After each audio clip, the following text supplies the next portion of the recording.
Oke, pagi adik-adik sekalian. Nah, sekarang kita masuk ke materi aplikasi trigonometri. Nah, sekarang di materi ini kita akan belajar tentang aplikasi trigonometri untuk mencari tinggi sebuah bangunan atau jarak sebuah bangunan terhadap orang yang melihatnya dan lain sebagainya. Nah, sebelum kita masuk ke materinya itu, kita juga harus paham apa itu sudut elevasi dan yang kedua nanti ada sudut depresi. Di mana sudut elevasi, kalau kita perhatikan, elevasi itu dalam bahasa sederhananya itu memandang ke atas. Memandang ke atas. Ke atas. Nah, ini dia. Kira-kira ini dia supaya lebih ngerti. Nah, misalkan ada sebuah bangunan, ini anggap bangunan. Ada sebuah bangunan. Ini saya anggap sebagai bangunan. Kemudian ada seseorang memandang, kita anggap ini orangnya, memandang ke atas dari bangunan itu. Ya, memandang ke atas. Artinya kalau memandang, ini dipandang ke sini, maka kalau kita tarik, kira-kira jadi seperti ini dia.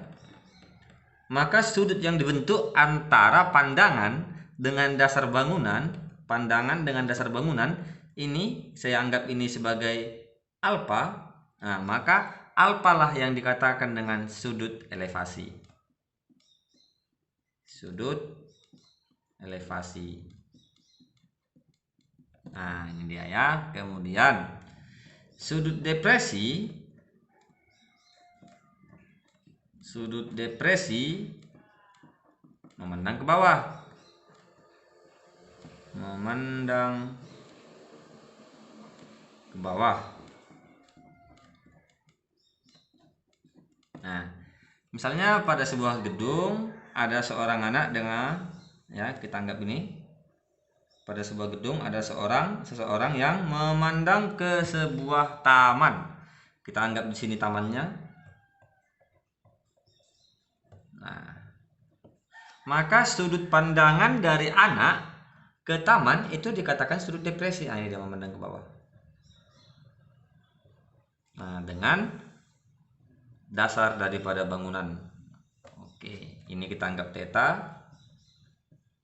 Nah, jadi theta itu sama dengan sudut depresi.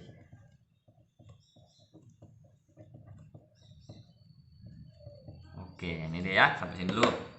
Nah, jadi nanti yang kita gunakan di sini sebenarnya itu aturan trigonometri dasar. Di mana yang kita gunakan itu sin demi, cos sami, tan desa. Nah, itu dia ya.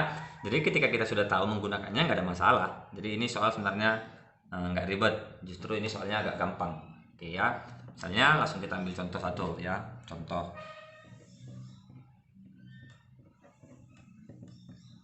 Saya ambil dari contoh yang di buku ya.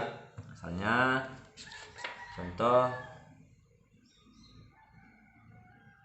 Oke, di sini misalnya saya ambil yang dari buku aja. Ini dah. Oke. Sebuah puncak menara, ini ya, sebuah puncak menara saya bikin. Sebuah puncak menara. Oke. Dilihat dari suatu, ini dia. Dilihat dari suatu tempat yang jaraknya 300 meter, kemudian dengan sudut elevasi. Oke, dengan sudut elevasi 30 derajat. Kemudian yang tanya tinggi menara tersebut. Oke, tinggi menara tersebut. Oke, ini dia.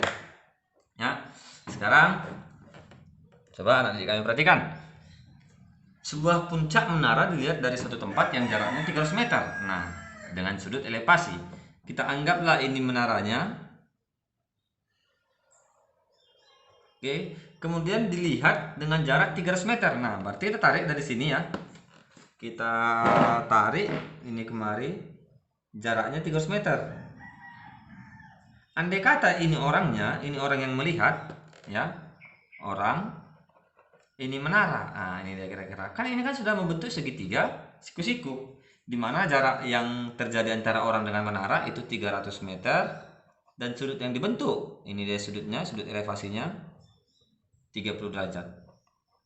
Oke, nah sekarang coba anak didik kalian perhatikan bahwasanya kita mencari tinggi menara. Berarti tinggi menara kira-kira di sini X-nya. Oke, nah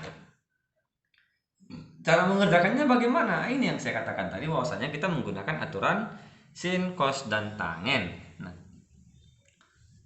cara yang kita gunakan itu bebas ya, bebas saja. Andai kata kita mau mencari yang X, sekarang coba ya, kita sedikit balik ke materi yang sebelumnya. X ini sekarang posisinya sebagai depan, ini sebagai miring, dan ini sebagai samping. Nah, pada situasi ini, yang ditanya itu depan, dan yang diketahui samping. Dengan demikian, kita harus mencari yang berhubungan dengan depan dan samping. Nah, yang berhubungan dengan depan dan samping itu sama dengan tangen. Berarti kita bekerja dari tangen. Dimana tangen 30 derajat itu sama dengan depan per samping. Oke. Yo, tangen 30 derajat itu sama dengan 1 per akar 3. Tangen 30 derajat 1 per akar 3. Atau kadang di buku dibikin itu sepertiga akar 3. Sama saja, nggak ada masalah ya. Depannya itu sama dengan X. Dan sampingnya itu sama dengan 300. Oke. Ini dia. Oke ya, tinggal kita kali silang aja. Karena kita mencari X, maka ini nggak usah dikali silang kemarin. Karena kita mencari X, kok kita kalikan naik juga akar 3-nya, tidak perlu. Jadi karena kita mencari nilai X-nya saja, maka yang 300-nya aja kita kalikan ke atas. Oke, yuk kalikan 1 kali 300. 300 per akar 3 sama dengan X. Nah, dengan demikian jawabannya B. Mana tahu tidak ada di soal 300 akar 3 seperti biasa. Ini tinggal kita kalikan aja. 300 akar 3 kita kalikan dengan akar 3 per 3. Nah, ini ya, seperti biasa ya. Berarti 300 akar 3 per 3. 300 dibagi 3 itu sama dengan 100 akar 3. Oke. Jadi kalau soalnya pilihan berganda, maka nanti kalian perhatikan aja, disesuaikan. Yang ada di option yang mana? Yang ini atau yang ini. Tapi kalau dia esai mau seperti ini, mau seperti ini, itu sudah saya anggap benar. Oke ya. Kemudian berikutnya kita akan masuk ke soal yang berikutnya. Saya ambil lagi misalnya, nah ya, contoh yang kedua masih juga dari buku. Oke ya, contoh yang kedua saya ambil dari buku juga masih. Ya, jika jarak antara, nah ini dia. Jika jarak antara pengamat dan pohon, nah ini dia, pengamat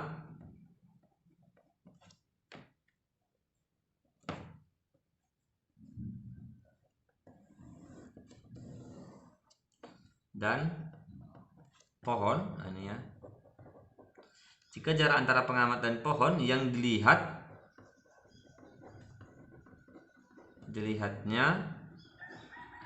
itu adalah 50 meter. Nah ini dia. Sedangkan, nah ini ya.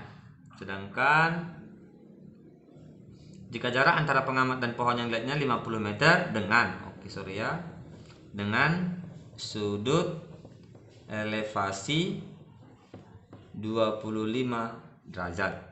Nah, sekarang coba perhatikan, ya. Di mana 25 derajat itu bukan bagian daripada sudut istimewa, yang mana ini akan mengganggu kita untuk mencari nilai sin, cos, dan tangennya.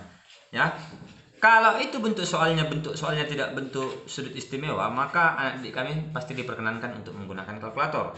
Nah, manakala bentuknya tidak sudut istimewa dan di soal pasti diketahui berapa itu nilai sin 25, berapa nilai cos 25, dan berapa nilai tangen 25. Artinya tidak diperkenankan menggunakan kalkulator. Seperti pada soal kita ini di LKS 11, ini dikasih tahu. Nah, di mana dikasih tahu dengan ya sin 25 derajat itu sama dengan 0,423, kemudian cos 25 derajat sama dengan 0,906, dan tangen 25 derajat itu sama dengan 0,466. Yang kita cari maka tinggi pohon tersebut. pohon tersebut. Oke. Nah, ini dia kira-kira seperti ini soalnya. Artinya kalau memang tidak diperkenankan menggunakan kalkulator, pasti dia kasih tahu berapa nilai sin 25, cos 25, dan tanggen 25. Sama seperti yang tadi, sekarang kita bikin sketnya dulu. Sketnya kita buat ya.